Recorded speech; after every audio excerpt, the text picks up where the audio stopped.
वंदनीय गुरुजन वर्ग आणि माझ्या विद्यार्थी मित्रमैत्रिणींनो, सर्वांना माझा नमस्कार. सिंहगर्जना करायला काहीच पण सिंहाचेच लागते, म्हणून टिळकांच्या चरणावर मान माझी सदैव झुकते, मान माझी शोभते. मित्रांनो, बाळ गंगाधर टिळक यांचा जन्म 23 जुलै 1856 रोजी रत्नागिरी जिल्ह्यातील चिखली या गावी झाला.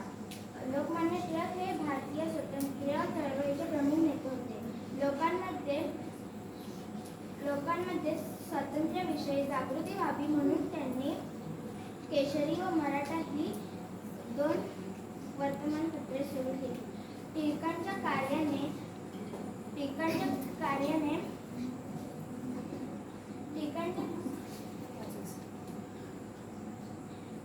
कार्याने त्यांच्यावर खटला चालवला तेव्हा न्यायालयात लोकमान्य टिळकांनी स्वराज्य हा माझा जन्मसिद्ध अधिकार आहे आणि तो मी मिळवणारच अशी सिंहगर्जना केली. इंग्रजांनी टिळकांना 6 वर्षे कारावासाची शिक्षा ठोठावून त्यांची रवानगी ब्रह्मदेशातल्या मंडाले तुरुंगात केली. त्यांनी तिथे गीता रहस्य हा ग्रंथ लिहिला व त्यांचा मृत्यू 1 ऑगस्ट 1920 साली झाला.